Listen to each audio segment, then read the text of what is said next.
Hi, Fire Fina. Lathan and Jack are out here building Jack's tramp. So I thought that I would come and read a story, Broom on the Broom. I'll come and help after I read the story, okay? Broom on the Broom. This is one of our favourite books. Yeah.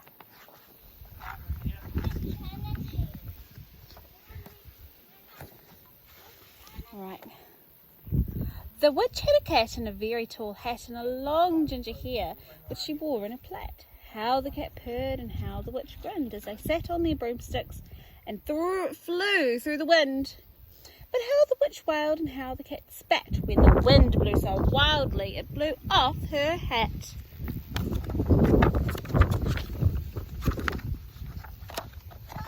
Down, cried the witch, and they flew to the ground. They searched for the hat, but no hat could be found. Then out of the bushes on thundering paws there bounded a dog with a hat in his paws. He dropped it politely, then eagerly said, as the witch pulled the hat firmly down on her head, "I am a dog as keen as can be. Is there room on the broom for a dog like me?" "Yes," cried the witch, and the dog clambered on. The witch tapped her broomstick and whoosh! They were gone. Over the fields and the forest they flew. The dog wagged his tail and the stormy wind blew.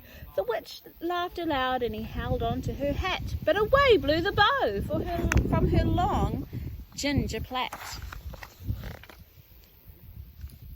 "Down!" cried the witch, and they flew to the ground. They searched for the bow, but no bow could be found. Then out from the tree with an ear-splitting shriek, there flapped a green bird with a bow in her beak. She dropped it politely, then bent her head low, then said as the witch tied her plait in a bow, "I am a bird as green as can be. Is there room on the broom for a bird like me?" "Yes," cried the witch, so the bird fluttered on. The witch tapped the broomstick and whoosh! They were gone.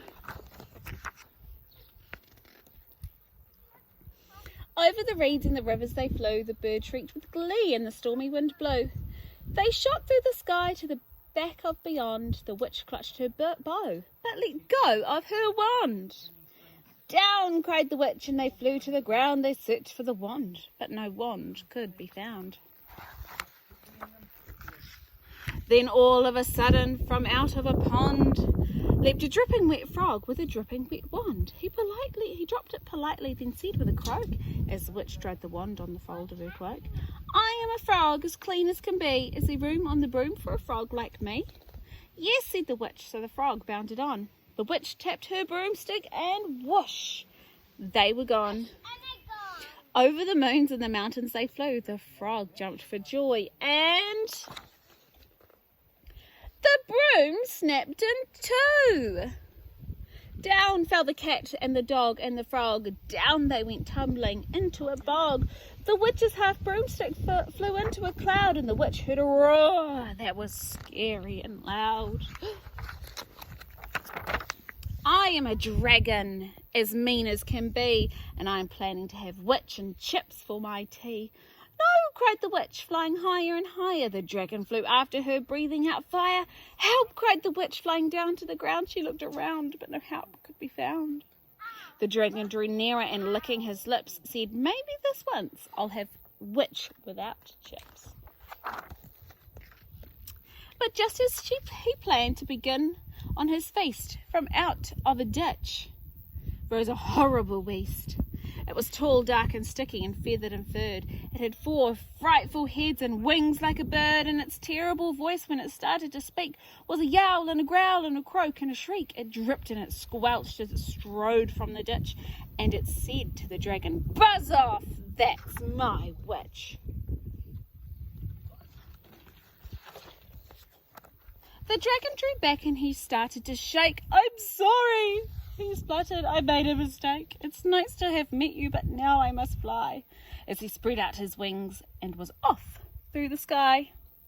Then down flew the bird, and down jumped the frog. Down climbed the cat, and phew, said the dog. "Thank you, oh thank you," the grateful witch cried. "Without you, I'd be in that dragon's inside. Then she filled up her cauldron and said with a grin, "Find something, everyone, throw something in." So the frog found a lily, the cat found a cone, the bird found a twig, and the dog found a bone. They threw them all in, and the witch stirred them well, and while she was stirring, she muttered a spell. Iggity, ziggity, zaggity, zoom! Then out rose a truly magnificent broom, with seats for the witch and the cat and the dog, a nest for the bird and a shell for the frog. "Yes," cried the witch as they all clambered on. The witch tapped the broomstick, and whoosh, they were gone.